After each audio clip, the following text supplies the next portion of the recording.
What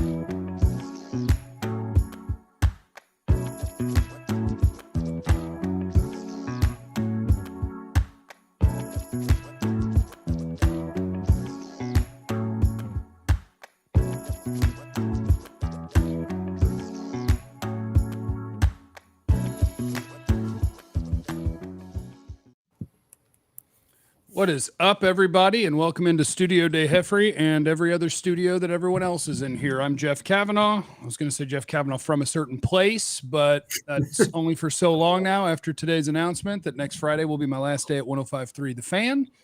And we will be onward and upward right here at youtube.com/Jeff Cavanaugh. So each and every Wednesday, you can find us do an NFL draft podcast right here. It's myself. It is the finest drafter, quite literally, of all time, Bryan Broaddus, 1 draft, 4 Pro Bowlers. And it is the current GOAT. He kind of took over for Bryan because Bryan doesn't watch prospects all year, every year anymore. So now Dane is the GOAT. It's Dane Brugler from The Athletic. And I wish you both a good evening. How are we? I didn't tell you which one of you to talk first, so we'll see what happens. I didn't see the news, so congrats. That's awesome. That's exciting for you. Thank you. Yes, we are going to do whatever we want and build however we want, and I'm going to build it, and it is going to be effing awesome. So thanks to everybody who's going to be watching, and thanks to everybody who's going to be on the channel with me, like Dane and Bryan here on Plug and Play, an NFL draft broadcast. How are you, Bryan? I'm doing great, Jeffrey. Again, I was part of your news today, and as always, I'm very proud of you. I'm happy for you. And I'm looking forward to coming along with this journey with you on your YouTube page. I think this is a tremendous idea. I think you got a lot of great people lined up. And I know Dane and I are both super, super happy to be able to spend an hour with you every Wednesday and talk about these prospects. Thank you to Taj for starting us off strong with just "you're a badass." What a sweet, sweet man. Thank you, Taj. Okay, so today the content starter is going to be, and Nathan, we will get to your question of David Ojabo being mocked to the Cowboys and you not loving it. We will absolutely get to that. But first thing I want to talk about is that Dane Brugler at The Athletic has come out with his updated top 100. And if you're watching on YouTube, you're going to realize that I'm going to have to figure out how to work this stuff with this new format. But whatever. Dane's top 100 has come out, which means we just get to go through it and just point out everywhere where he screwed it up, which I think is always exciting. So, Dane, are you prepared to defend your top 100? I am. I'm prepared for you to tear it up and rip it to shreds. All right. Well, some people are probably interested in the very, very top. So, Aiden Hutchinson at Michigan, Ike Ekwonu over Evan Neal at offensive tackle. Boy, we could just start there. Number 2 is Ike Ekwonu, and number 3 is Evan Neal. Dane, how dare you? Yeah, well, keeping you on your toes right off the bat. I think if you're going with maybe the safer bet, Evan Neal, I think is probably the way to go. I just think with Icky, he's got some explosive ability that gives him the higher ceiling. So I'm going to bet on those traits every time. Yeah, I like what Dane's actually done here because I went, if you look at myself though too, I went with Cross and then Ekwonu and then Neal. I kind of feel like that I like what Dane's done here because I think in this day and age though, we talk about power players and all that. Neal, big guy, no question. These tackles have some size to them, but I'm kind of going with the guys with a little bit more athletic ability. I'm going with those guys that play on the edge that have a little bit more foot quickness and stuff. I think the things with Neal are actually, there's some outstanding traits there. That's why people like him a lot. But I'm going to guarantee on some boards that the way Dane has it here right now is probably going to be the right way. And I think just a lot of it has to do with the athletic ability of these tackles. Well, you guys are both wrong, obviously. So my order is Evan Neal, then Ekwonu, then Cross, which means that we are 3 for 3 at having a different order. And then one of these days, we'll just decide who is right, who is wrong, and we'll probably have a fist fight, and it'll be incredible. I give credit to Bryan for going the ballsy move and having Cross as his top tackle because that's there's a lot of differing opinions on Cross around the league. I think the whole air raid offense coming from that Leach scheme, there's some not sure what to think of that. Is he another Andre Dillard? But yeah, when you watch the movement patterns, the athleticism, I was really impressed with his hand exchange. Really technically sound. So I'm with you. I really like what you're doing with those tackles. I think it's not like a clear 1, 2, 3. It's like 3 really good guys. You just have to figure out how they stack up for you. Thank you really quickly to our guy, Ralph. No, there's no party at my house. And thank you to Dylan, who loves and would die for you guys, which is very, very nice. And looky here, just for the Dane Brugler College Fund, which is something we definitely appreciate. Yes, thank you. Funneled straight to Dane. Okay, Dane, here we go. Here's my biggest problem with it. You ready? Yep, what do you got? So I found my pet cat in the draft. It took me a while, but I found him. And his name is Skyy Moore, and he plays wide receiver at Western Michigan. And you have him at number 79, which is respectable for a wide receiver from Western Michigan. And so maybe I am the crazy one who I'm going to have him, I believe, as a top 5 wide receiver in this class because I'm just that wild ass. So tell me what you think about Skyy Moore and why you hate him so much. I like Skyy Moore quite a bit. I think he's a solid day 2 pick. I think he's not the biggest guy. So size, he's not the biggest target, but he's got that quick reaction ball skills. So he'll reach behind him and catch a football. He'll catch outside of his frame. And for a guy that was a quarterback and corner, so quarterback on offense, cornerback on defense in high school, he made a pretty quick transition to wide receiver in college and did a really nice job. I'm really interested to see what he runs at the combine. I don't think he's going to be like a 4.3, low 4.4s type of guy. He's not a burner. That's not really his game. But at the same time, he creates these pockets of separation. He's able to, once he gets a step after the catch, he can take it the distance. So there's a lot to like about him at the catch point. He's very reliable, dependable finisher at the catch point.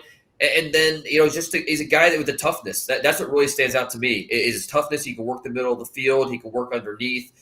To me, he's a solid NFL slot receiver, has starting potential. So, so if you have him as a top 5 receiver in this draft, do you think he's more than just a slot receiver?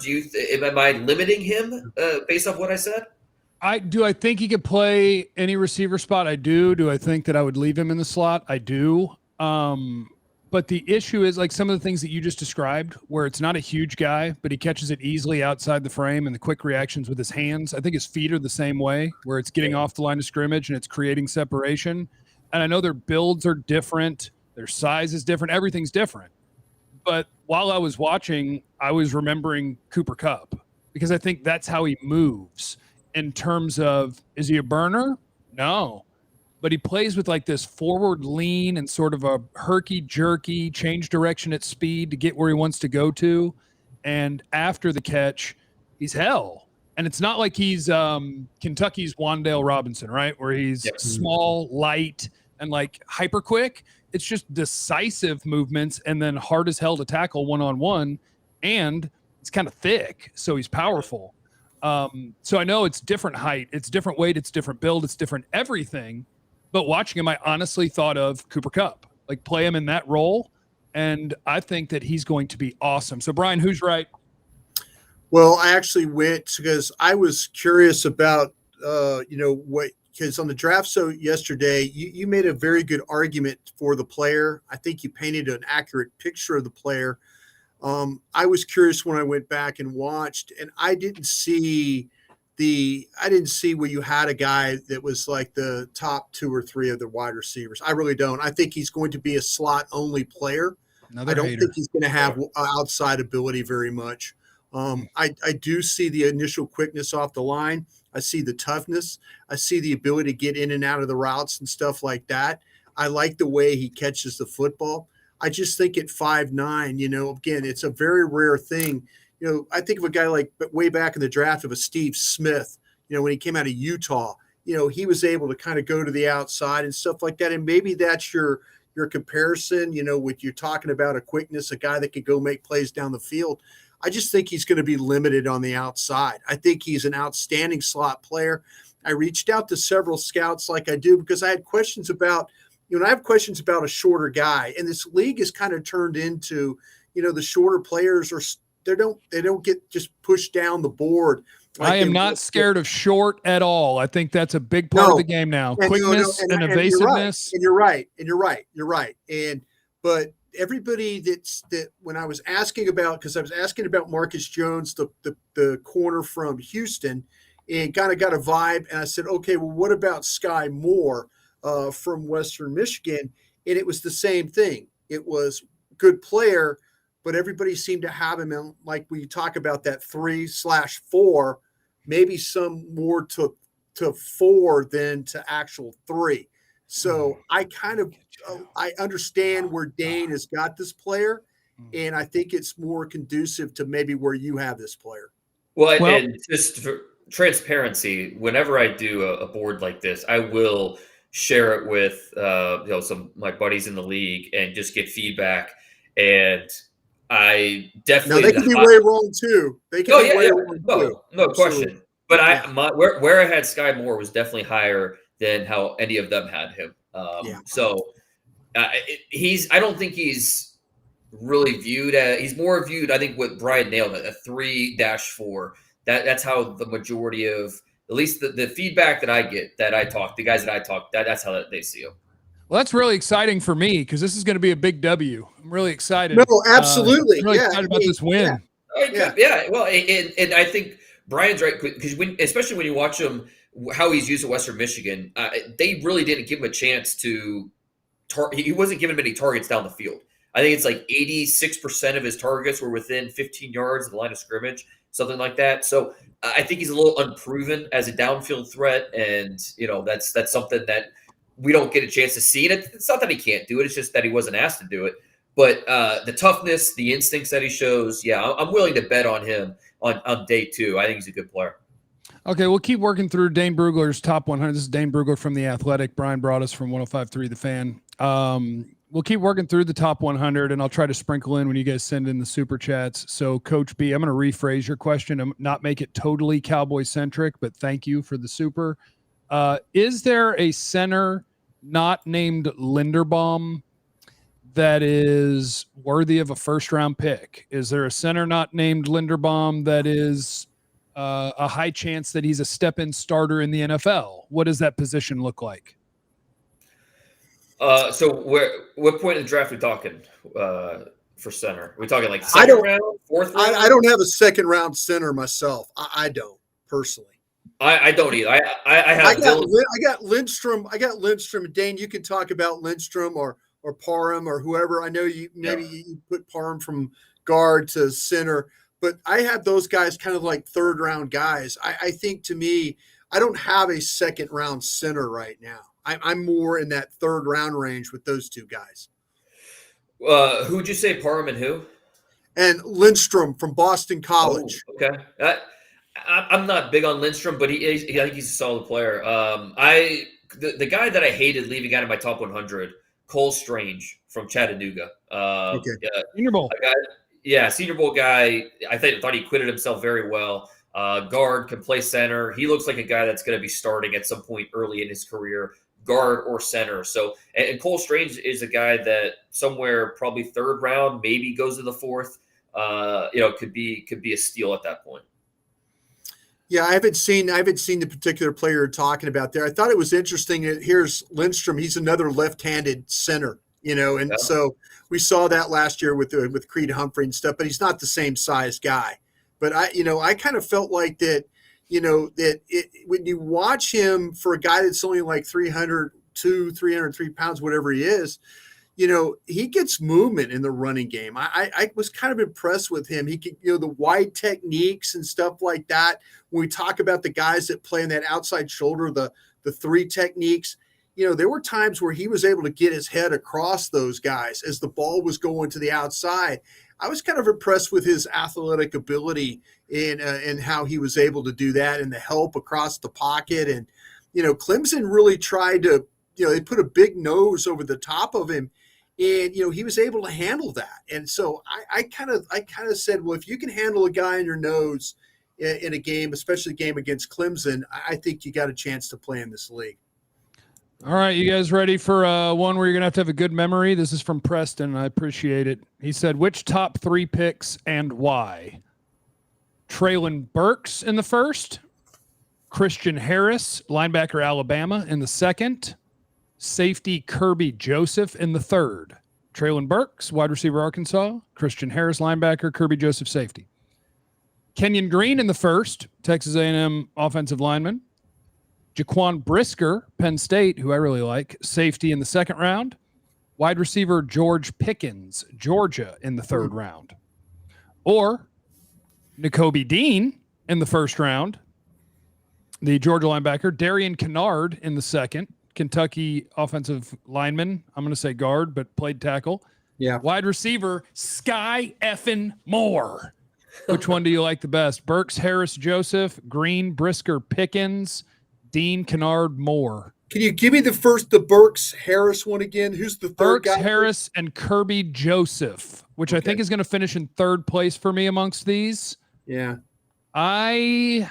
Kennard in the second, I think, is probably about right if you want to try his giant, super strong self at guard. And Nakobe Dean would be great. And I love Skyy Moore. So I'm just going to go with my guy, Skyy Moore. Ooh, I love George Pickens too. Yeah. I don't know. Dane, you pick it. Yeah, go Bryan, ahead. you pick it. Wow. I'll go ahead and go. I'll go mine. I'll go mine. Go ahead. I'll go Green, Brisker, Pickens for me is what I will do. I kind of feel like I think you got a guy in the first round in Green. I think you got a second rounder in the safety from Penn State with Brisker. I think you got a 2-3 on Pickens. So to me, if you look at the grades, the one that didn't, I love Dean as a player. I think Kennard and Moore, I could kind of, I don't know. I think I'd probably do a little bit better there. Burks, I love. Harris, I love. And Joseph, maybe a little bit lower there. So the one to me that has the higher of the grades would be the Green, Brisker, Pickens combination would be the one for me. Is Amari Cooper on this team? We don't know. This isn't a vacuum. This is for any team, Dane. We're not a Cowboys conversation here. We're talking about any team. Well, okay, but that kind of matters for this scenario because he's not. Okay, then I might lean with the first one then, just because I think that much of Burks. I think Treylon Burks has number one potential in this league to be a true number one. So I'm getting a big time playmaker. I'm getting a really good linebacker, and then who was the third one again? The third Joseph. Correct. Plug and play safety, free safety. So the allure of a potential number one at receiver has got me there. But that number 2 is awfully appealing as well. Because you're getting a really good offensive lineman. You can play up and down the line of scrimmage. That's tough. But I think I would if I need a receiver, if that's one of my top needs on my team, I think I'd lean one just because I think that much of Treylon Burks. Well, Skyy Moore is better than Treylon Burks, but I understand what you're saying. Oh no! Do you really have him higher than Burks? No, I did not go that far. Okay. I did not go that far. I'm a big Skyy Moore fan, and I have him as one of my second round guys. And I just need the world to know that I love him. I just want to be on record. Ralph, thank you. The Doing My Own Thing Fund. That's great. T. Sears with the shout out to 105.3 with the super chat. I appreciate it. Clayton has a feeling that Scene or Devontae Wyatt is our pick. Georgia. Oh man, that's a lot of Georgia happening. And Bobby Belt would just like me to say he's kind of thick again. Skyy Moore is kind of thick. 5'10", 195 is what I saw him listed at. So yeah. All right. Let's take a look at Dane's top 100 again. And Dane, what do you think of Kayvon Thibodeaux, the Oregon edge, like the Todd McShay stuff where it's like, oh man, I don't know if he plays hard all the time and all those things. It like tape, what you hear about him, where he's going to go. Because I'd love it if he hated football and he was available at 24, but I have a feeling he's going in the top 5. Yeah. Okay. How transparent do we want to be? You could go ahead. You got people that say they got concerns about him. Do what Bucky did and killed Micah Parsons last year, one of these early shows. You know what I'm saying? You can just say you hear things about stuff. No, I mean it's with Thibodeaux. He's a good player. I think first of all, it's important to point out that Kayvon Thibodeaux wasn't this consensus top guy. Going back into the talk. I remember last summer talking to scouts that thought he was overrated. They see a lot of some guys see like a Vic Beasley type of player. So, a guy that's still worthy of, first round consideration, but not someone that should be considered number one. Now the whole off field stuff and he's so hyper focused on his brand. And like that kind of like it gives off a different vibe, and that's the combine's going to be huge for him. How does he vibe in those interviews? And when he's more concerned with his brand more so than the just football centric things that he needs to be worried about that teams want to hear him talk about. So there's a lot of differing opinions out there on him. He's got an ego, and that's fine. There's plenty of superstars in the NFL that have egos. It's just this is a job interview process, and it'll be very easy for him to turn off some teams. Does that mean he's going to fall? I don't think so. No, I mean he's going to be a top 10 pick, but it's it could be the difference in him going 1 or going 6. That's certainly possible. We could see teams that opt for the offensive lineman or opt for Aiden Hutchinson or opt for one of these other guys over Thibodeaux if they kind of get a weird vibe from him. But, he's a good player. He's not Chase Young. He's not, of that level of prospect, but he's still a guy that you think is going to come in, start from day one, and give you potentially double-digit sacks every year. Let me ask you this. Could this be, and correct me if I'm wrong, and sometimes I forget, sometimes I get it right. Could this be a Jonathan Allen situation like we saw where we have him as a top 5 guy in the draft? And I know Allen might have had the shoulder issue and all that, but then all of a sudden he ends up at 17. I'd be surprised. I mean, that's such a fall for. But we thought the same thing for Jonathan Allen. Remember, I mean, we're watching. Yeah, but he's not an edge rusher. Edge rushers are a little different. Part of the issue with Allen was, where do you play him? Is he an interior guy? Is he, he's kind of a little bit of a tweener. And I think that was, and you mentioned the shoulder. I think those two were the issues. But I'm just talking about I'm talking about a defensive lineman where you kind of like you're sitting there and you're thinking like, oh, this guy's up there and that, he's a top 5. We talked about him the whole time as a top 4, top 5, top 3, top 5, the whole draft. And the next thing you know, the Washington football team or whoever, they hand in a card at 17 on Jonathan Allen. You go, what the hell just happened? Because the whole draft process, we were talking about a guy that maybe, does he love football? Is he hurt? What's the issue there? Kind of a thing. Yeah. I just think if you have elite pass rusher edge traits, to me, that's like, I don't think there wasn't bigger Jonathan Allen fans than us, right? Like he's a kick-ass defensive lineman, stack and shed, raise as hell. Yeah. But if you have a guy that people are going to view as double-digit sack potential early in their career on the edge, I just feel like that is so valuable that if you have questions about him, congrats. You get him at 9 instead of 3. Right. Yeah, I think the questions we're talking about are more going to be the difference between him going 1 and then going 5 or going 6, more so than falling 15 spots on draft day.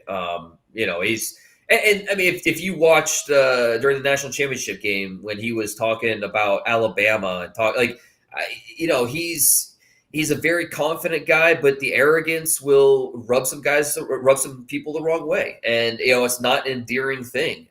But again, the NFL is not full of just these humble superstars. It's okay for a guy to be a little arrogant as long as he's backing it up on the field. And that's all teams are going to care about at the end of the day is what you do on the field. So could he slip from pick 2 to pick 6? Yeah, I think that's possible. I'd be surprised if he fell much further than that.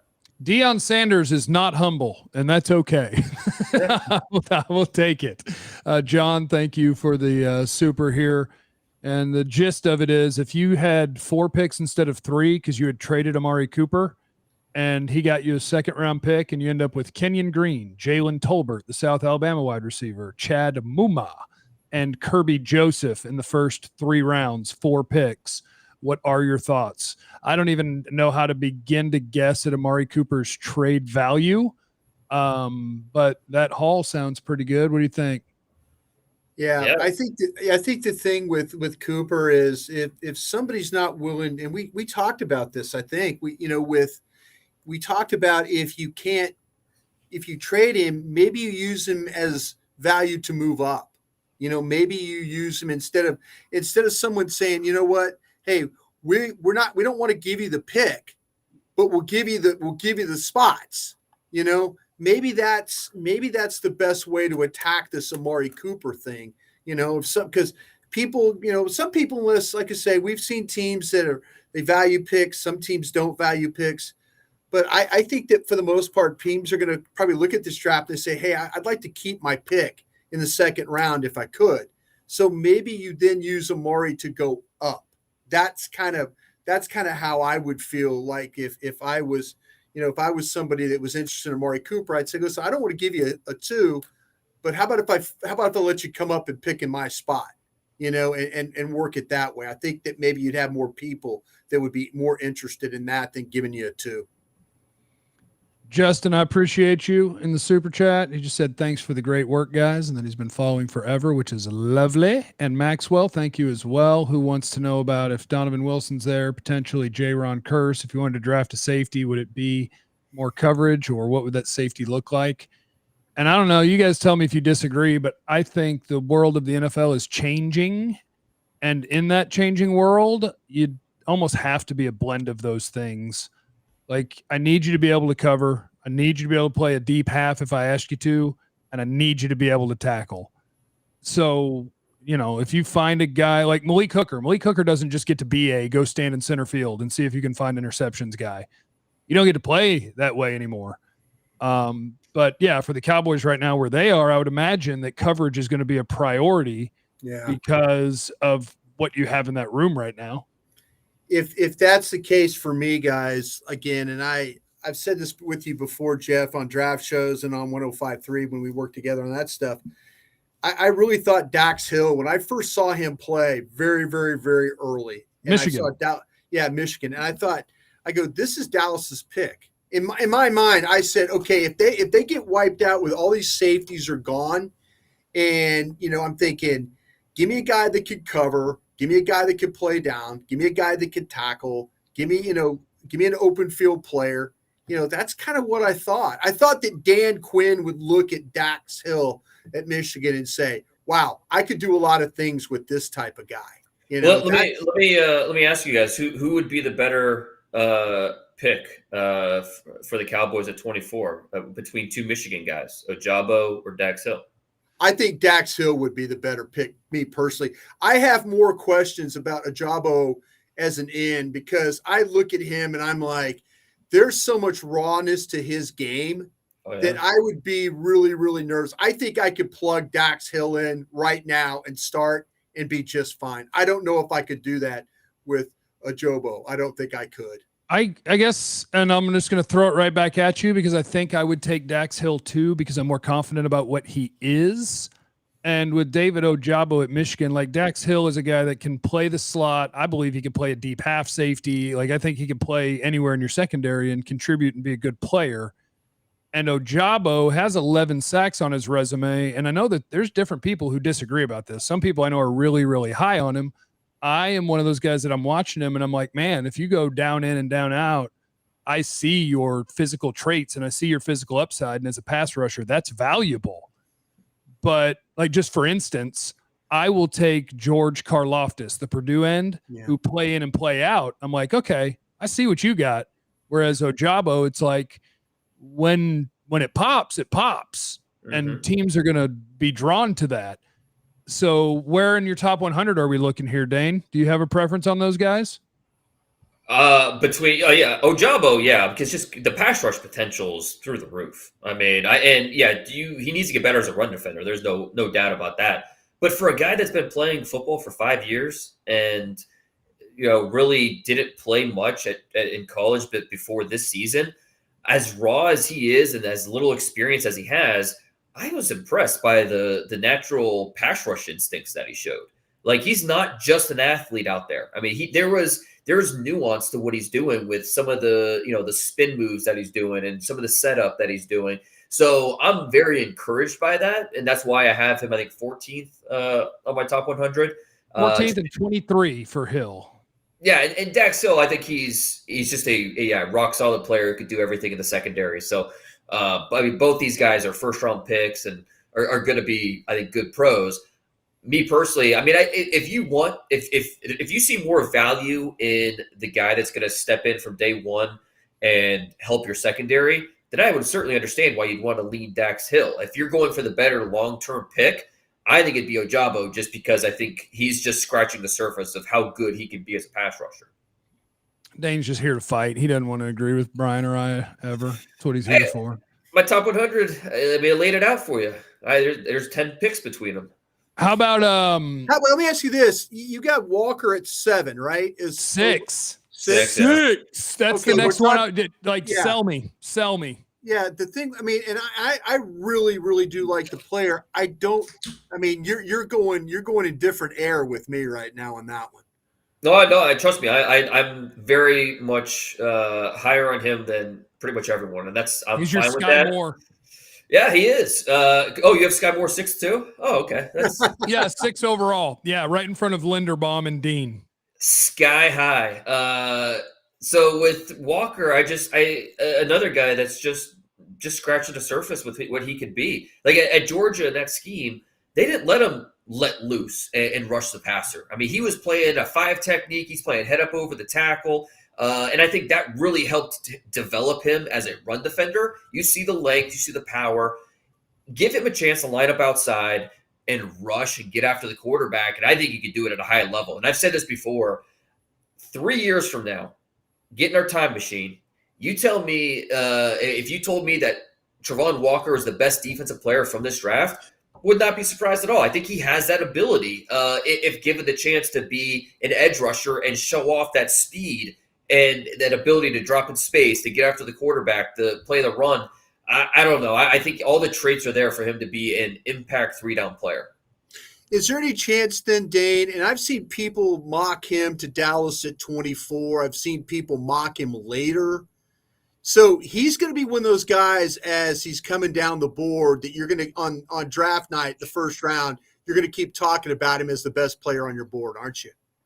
Yeah, I'd be surprised if he gets out of the top, like 16, 17 picks. I mean, especially in this draft where we're not going to have quarterbacks fly off the board early. Maybe we have some, wide receivers go and some corners go.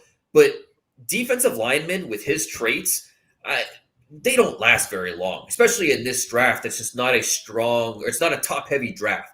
So I would be shocked if Travon Walker falls out of the top half of round 1. You look at the Browns sitting there at 13, and the Ravens at 14, and a lot of those teams could use an impact defensive lineman like him. Clayton wanted to know if the Eagles would trade a first-round pick to the Cowboys, and I'll just say they traded first-round picks last year. Why not? Have a good time. Congrats from King of the Axiom. Thank you very much. Avery wanted to know which top-tier player do you think could fall? And, man, when you're looking at top players who are falling, Stigler? I would say you look at position as a big part of it, right? Yeah. Where, it ain't going to be an edge rusher, I wouldn't think. Well, it could be Linderbaum. It could be my guy Tyler Linderbaum. It could be my center. Yeah, I mean we've already determined that, and I think Dane had him at 17, if I'm not mistaken. We've already determined. Like last week, we were talking about the gap. He might not be for everybody. I mean that is going to be one of those things where if Linderbaum's picked at 24, 25, 28, 30, everybody's going to go, wow, what a pick. What a great pick. What a great pick.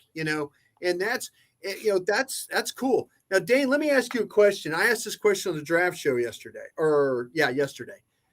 Okay. Linderbaum has always been 292 pounds. Am I right about that? Correct. Okay. He plays in the Big Ten. They have a major weight program.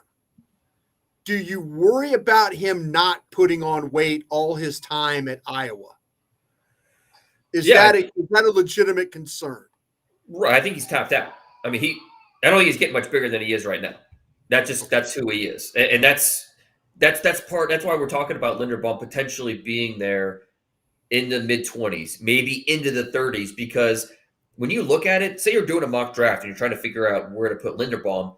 First of all, he's a center only. Okay, so we're not talking about Kenyon Green or one of these that could play guard or center, Zion Johnson, those guys.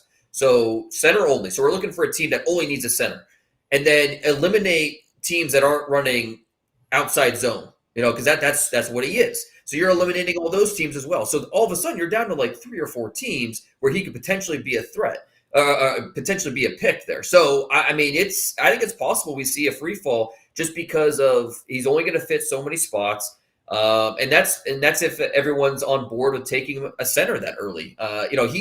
He's very similar to Garrett Bradbury. There's a lot of parallels there, and Bradbury has not worked out. So it's not like this is a guarantee guy that's going to hit. There's some, a little bit of maybe some concern there because of his size, because he's an outstanding run blocker. Pass pro, there's some cracks in the foundation a little bit.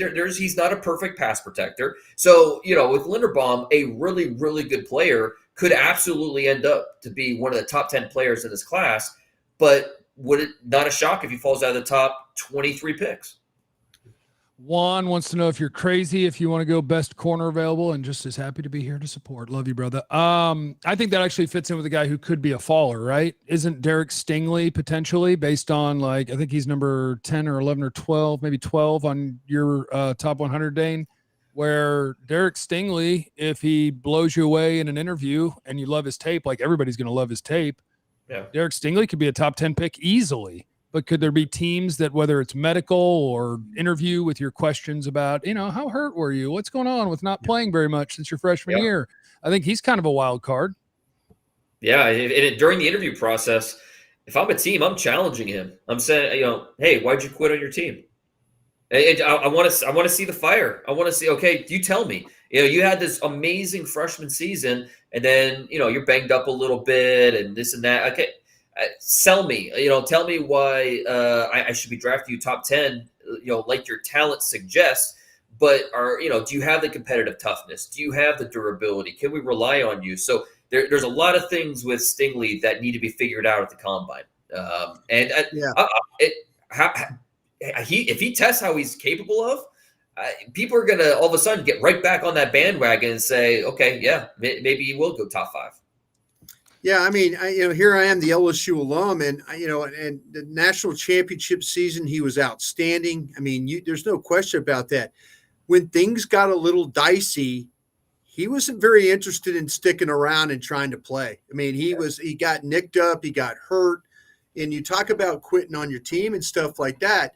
They went from national champion to a lot of problems, a 5-5 team, and then last year, they had to struggle to get 6-6 to even get in he really wasn't interested in being on a 5-5 team or a 6-6 team. And I know he got banged up and stuff, but he's got a little front runner to him. He really does. And so, those are the questions. I agree with Dane. I challenge him. I really, really do. I want to see if he gives me a good explanation.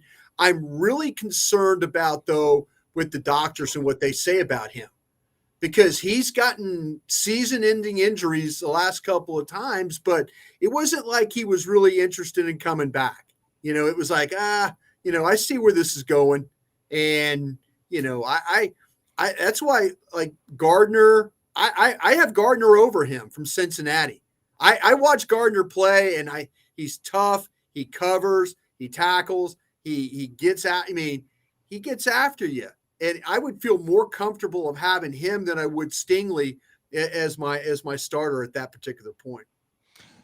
Matthew, we are drinking water and cherry Pepsi at the moment. And Prospect, my homie, he knows a lot about the Vikings, and he says they're not happy with Garrett Bradbury, which I think we kind of already went Dane over. Said that, yeah, sure did. So that's covered. And Tyler Linderbaum's amazing. He's a fit in Dallas. Just let him get to 24; it'll be great.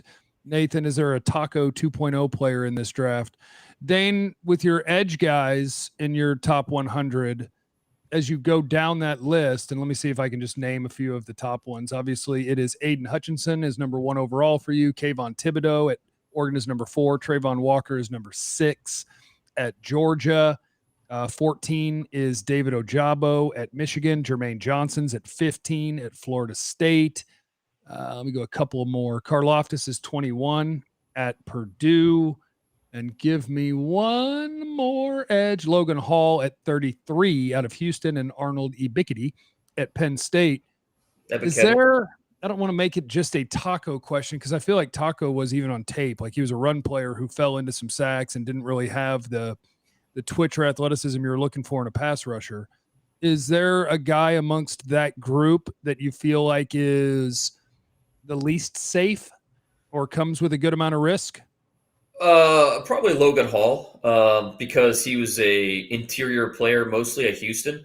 But I think he's best at like 275, just a hair under 280. Give him a little bit of that runway. Let him use that length to his advantage. He's got the quickness.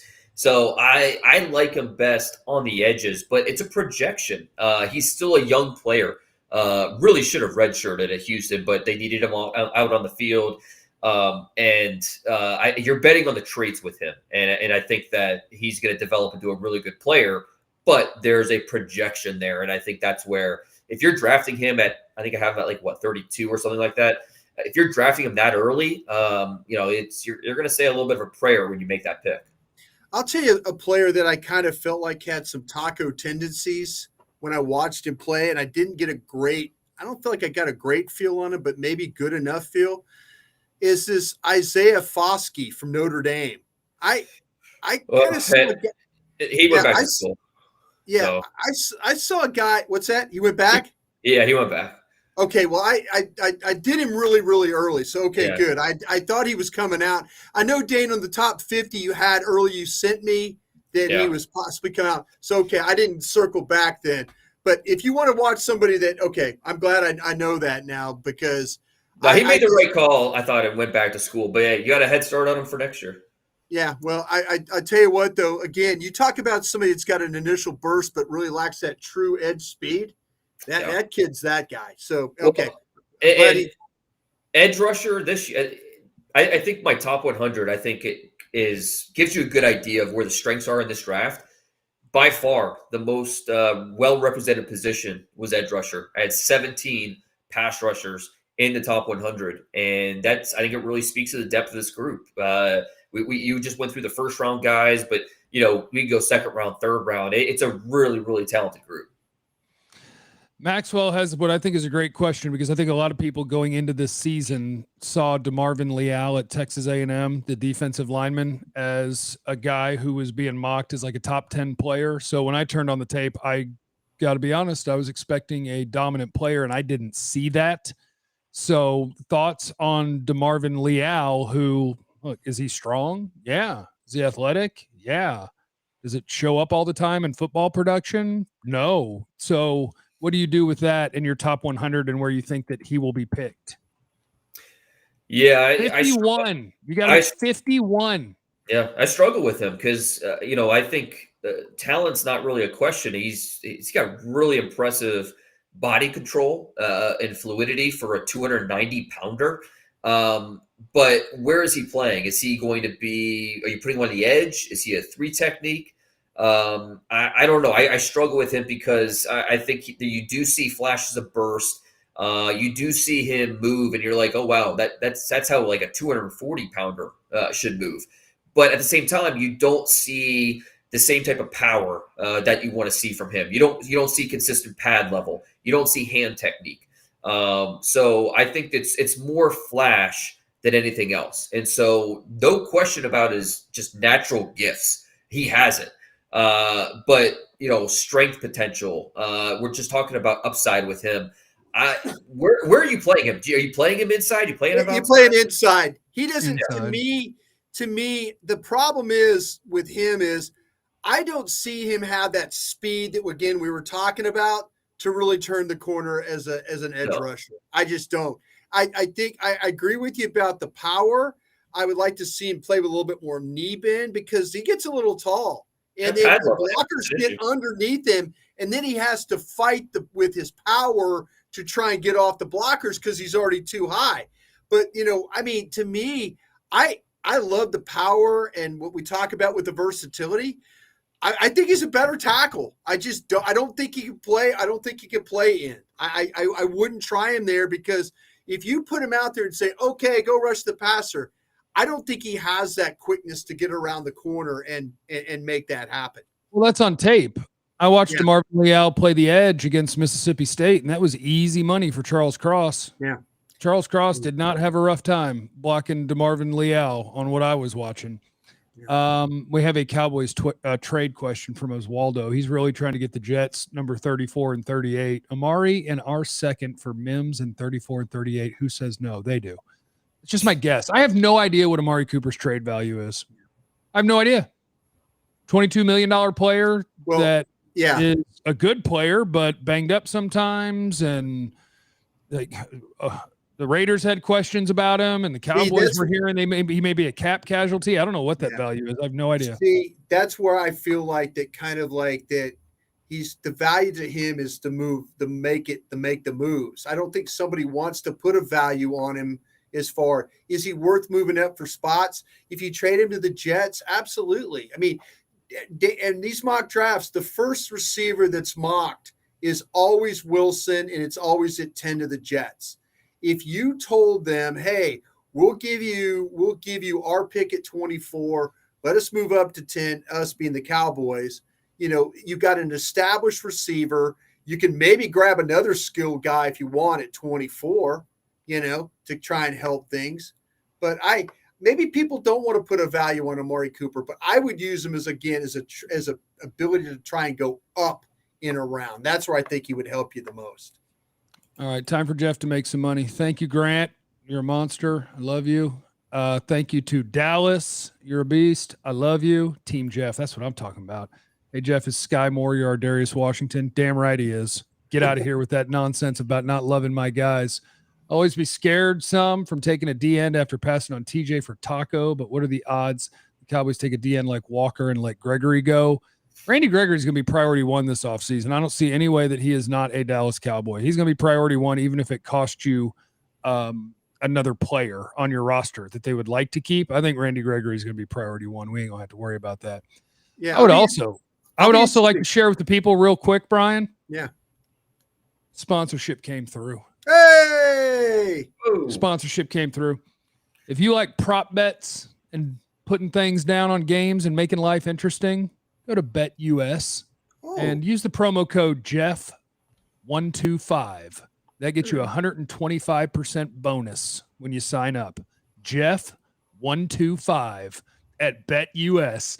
Let's go! We're in the building.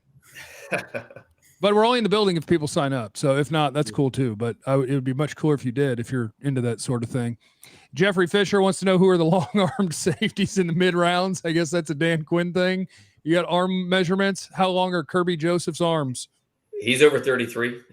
That's the one thing with Kirby is like he doesn't like just looking at him, he doesn't look like the biggest guy. He's only about 200 pounds, but he's got over 33-inch arms, so he's a really long player. Besides him, the Toledo safety Tyson Anderson's over 33. And that might be about it in terms of the really super long safeties. Hey, Dane, can I ask you about a corner, please? What do you got? Yes. Can I ask you about Martin Emerson from Mississippi State? It's one of your guys. Okay. Right? He was your one of my Skyy guys. Moore? Did we talk about him last time? I'm sorry. Did we? I mentioned him. You liked him. Yeah. I think he's okay. Number 87 for Dane. Number 87. Okay. I had a third-round grade on him. Am I too low? Too low on him? No, I think you're fine. I had him in the third round myself. I was just thinking about long-armed, long-bodied corners that were playing press coverage and stuff. Because you got the guys like the Elams, McDuffies, the Booths.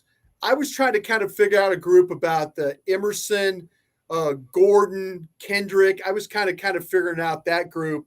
But I got, like I said, I got Emerson there in the third round. So I'm glad you confirmed that one for me. Have you looked at the UTSA kid?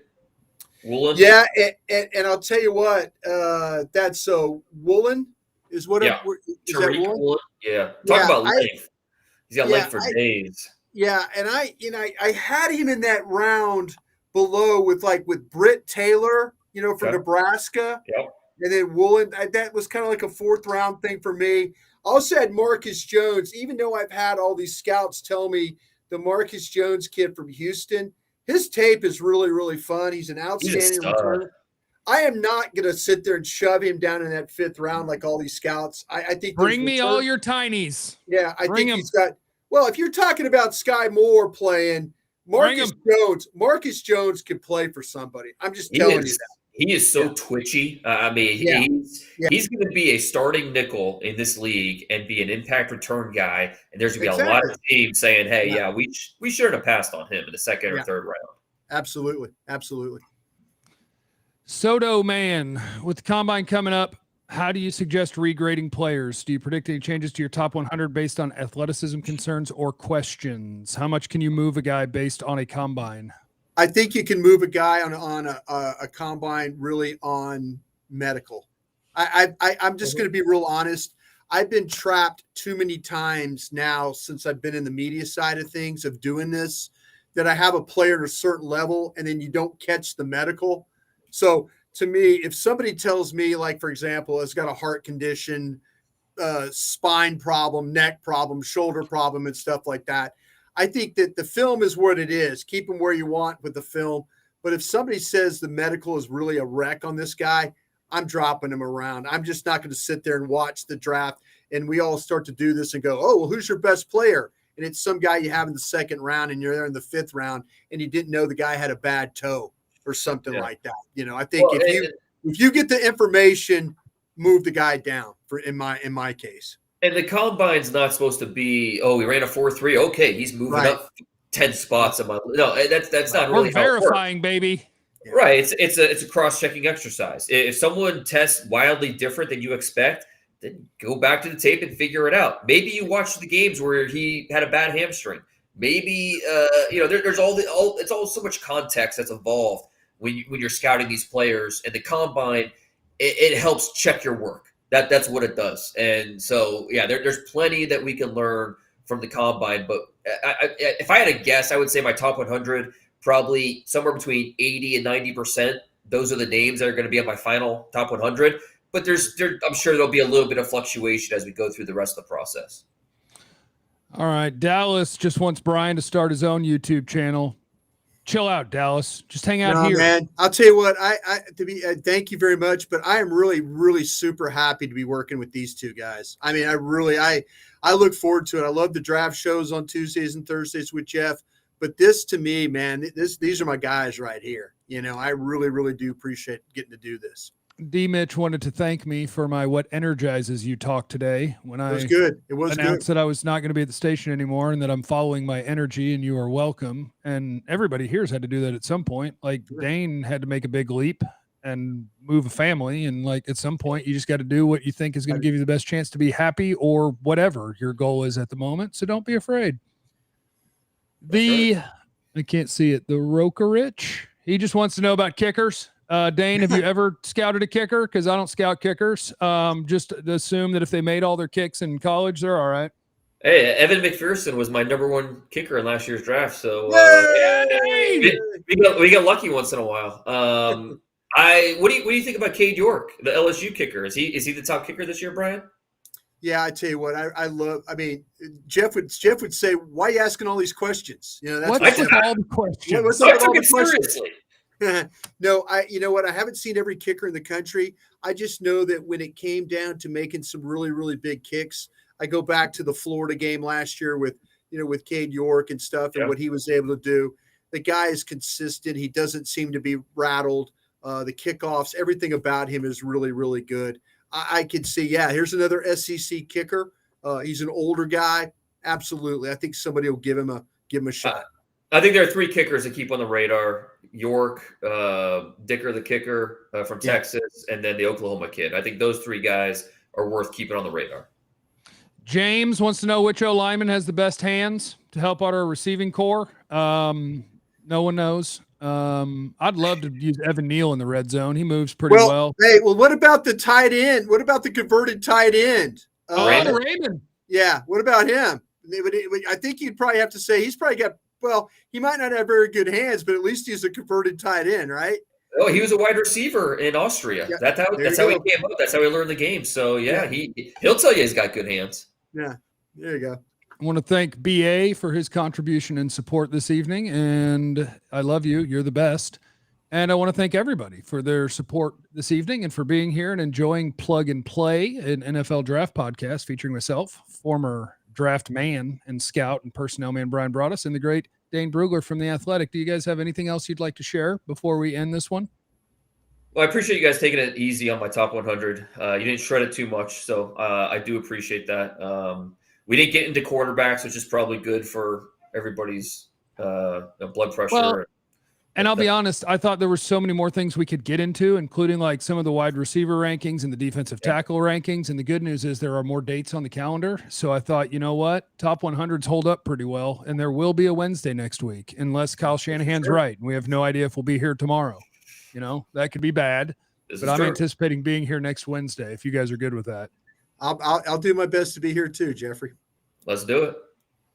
Let me find my promo code one more time at BetUS. Jeff125. Jeff125 is a promo code for 125%. We're gambling. We're a gambling show now. Hey, that's where the dollars are, baby. 125% bonus on sports. Jeff125 at BetUS. Get on it, baby. And in other news, thank you. I love you all. And remember, you have no idea what anybody is going